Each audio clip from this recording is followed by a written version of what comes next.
Good evening and you're very welcome to On The Ball here on WLR. It's primarily GA on the programme this evening as we reflect on a bumper weekend of county hurling finals here in the Daisha. Ballygunner in 7th heaven after brushing aside passage to lift the News and Star Cup for the 7th year in a row. Reaction from the Gunners camp, the familiar winning camp I suppose at this stage, coming up very shortly indeed. We'll also get reflections from the winning Ballyduff Upper camp after they've made a swift return to the senior championship for next season. A thrilling win in the intermediate decider over Ballyduff Lower last night, and also reflections on Tremore's win in the Junior A final on Saturday evening. Mick Galway, former Munster and Ireland legend, will look back at Munster's victory yesterday and on their rematch with Leinster in the Pro 14 coming up this weekend. And we'll also touch on the other sporting stories that hit the headlines over another busy weekend. Well won by Mikey Mahony. He's doing well, standing on the far side and trying to work it in to younger brother Kevin. What can he do? He's coming in from the scoreboard corner. He's one thing on his mind. He takes it low, takes a shot, back of the net by Kevin Mahony. Set up by Mikey, buried by Kevin. We're looking for a goal. It was passage we're looking for. It's the champions have got it. We should hear the final whistle very, very shortly. 123, 29 points. There goes the final whistle. It's all over, and the cup is on his way back to Ballygunner for a 7th time. Mountsyne did 9 back in the 50s. Ballygunner have done 7 in the noughties, and really, after the first 10 minutes, really, it was all Ballygunner. Yeah, look, they've played with pace, they've played with purpose, they've played with, as if it's their first final, and Passage have performed admirably as well in the face of facing a team that are classier, that are probably have better players all over the field, probably better conditioned, and that's the reality of it, without being in any way insulting, and that's the barometer by which all our clubs, ourselves, my own club included, have to measure ourselves.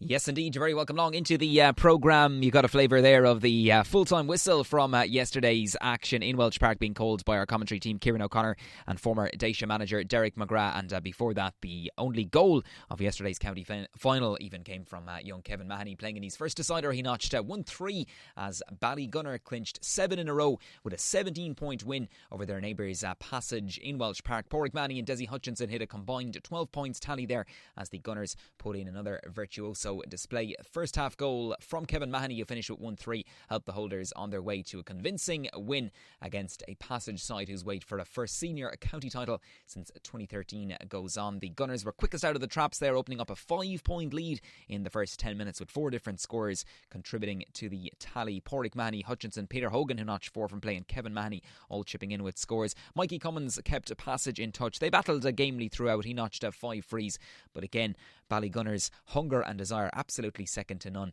and they were crowned champions as joint captains. Philip Mahony, who was named man of the match along with Barry Coughlin, lifted the News and Star Cup, a 7th title in a row for Ballygunner, and you have to admire their intensity, their aggression year on year, the way they go about their business and the way they conduct themselves as well. Absolutely second to none. Their minors, of course, doing 4 in a row as well recently, and their under 14s blitzing St. Carthage's in the Division 1 county final on Saturday morning as well. So the conveyor belt keeps on rolling through. Heartiest congratulations to Ballygunner, and we're going to get a flavour of a little sing-song they performed on the field in Walsh Park yesterday. It was a real emotional moment, I suppose, with no supporters there. It is difficult for clubs, but it's just the players and I suppose management in that inner circle afterwards, which is a special moment in itself as well. We'll get a little bit of flavour of that very, very shortly indeed. But first of all, we are going to hear from the winning Ballygunner manager Darragh O Sullivan, who spoke to the media after the game yesterday, spoke to Michael Moynihan of the Irish Examiner, and indeed to our own Thomas McCarthy. Here's how the Gunners manager reflected on 7 in a row yesterday afternoon.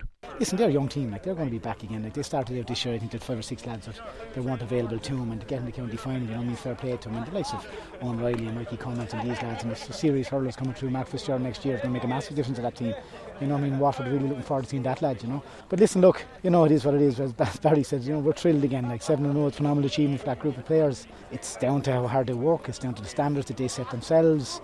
They're an easy bunch to deal with. They drive themselves on. It's just, careful pair of hands maybe is all they need really at times. And look, we're thrilled. We've won 7 now, and look, we look to next year now, and we'll take that year as from the start again. It's a cliche, it's an unusual championship and so on and so forth. In that sense, they're probably the ideal team because, as you say, they've been driving it along themselves for so long. Yeah, and in fairness, we had 5 players that started today, didn't start in the Munster final 2 years ago. So and the competition in the panel, and the young lads coming in, are energising the thing the whole time. and we like to think that we can keep on with that. Like, our minors won again this year, and we've good players coming through there, and that's what it's about. Like, we're absolutely, we're setting the standard in Waterford, but we're trying to push the bar every single year, and we're trying to improve every single year. And Micheál O'Donnell there said to me, is it good for Waterford hurling to be won 7 in a row? That's not our fault. Like, I think we're raising the bar every single year we go out, and it's up to the other teams to get to that level. I know how hard they're working. I see some of the teams this year absolutely made ground. 4 Mile Water absolutely made ground. Lismore absolutely made ground. Okay, last week, they were blitzed by us, but look, they've made ground, and they have to keep working at that and try and close the gap. We're under no illusions. On any given day, you can be beaten by any team. And if we drop our standards and we drop our intensity and our work rate, we can be found wanting, and that's the reality of it. We've learned some hard lessons in the past, and we were trying to, arm these fellas and the young lads that come into the panel and into the groups on an annual basis about what winning is about and how you have to work hard to do it, And it's a disappointment maybe that we wouldn't see it where this would take in Munster, All Ireland. Actually, look, absolutely, you know what I mean. It is what it is, you know what I mean. I don't know. I don't know. Is Munster, is it cancelled or is it postponed? I don't know. Postponed is what I see on the Munster GAA. So postponed means maybe there may be something. You know what I mean, at a later point. When they get to the county, obviously, out of the way, maybe there'll be something then. And I'd like to think that there possibly could be, because not just us, other clubs that win their county title deserve an opportunity to represent their county in Munster.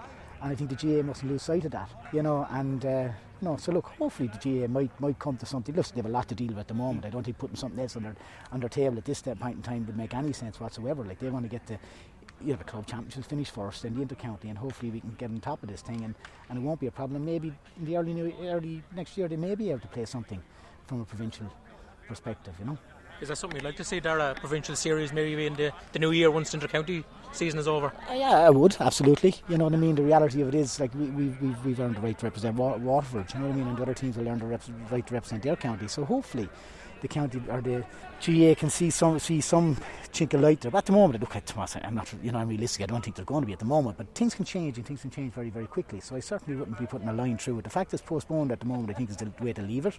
Not cancelled, but postponed. And let's see where the next few months take us. Is it fair to say that you never take a county final against Passage for granted after what happened in 2013? Darragh, it seemed to be the fuel for this great run that you're on at the moment. Listen, look, 2013 was a special day for Passage, and fair play to him, you know what I mean? But the pain that day, like, that we felt that day was, it's probably the worst I've been involved in. He was up in the stand watching like everyone else, but it was a sucker punch, and those players felt it, you know what I mean? And it was a hardening process in the space of 8 minutes, and you see what has come out of that 2013 defeat is, the performance and the intensity and the work rate that those lads have, and the desire to win and to close out games. And look, yes, it was a real harsh lesson that we learned in 2013. You know what I mean? And look, we learned the lessons from that. And please God, we'll keep learning those lessons.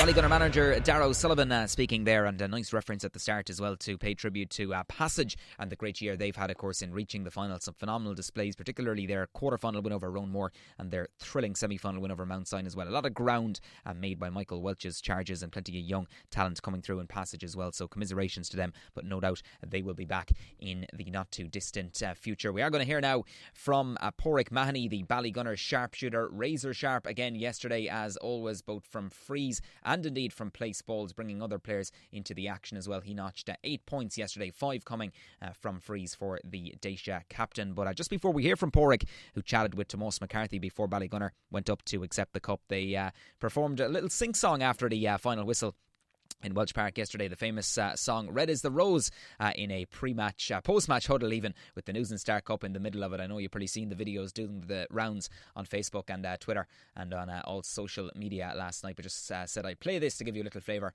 of what winning 7 in a row means and what hurling means to the proud club and the proud tradition of Ballygunner. When the moon and the stars, they were shining, shone its rays on her love so she swore she'd be my love forever. Raise the rose and yonder valley goes, and there is the lily of the valley. Here is the water that flows from the vine, and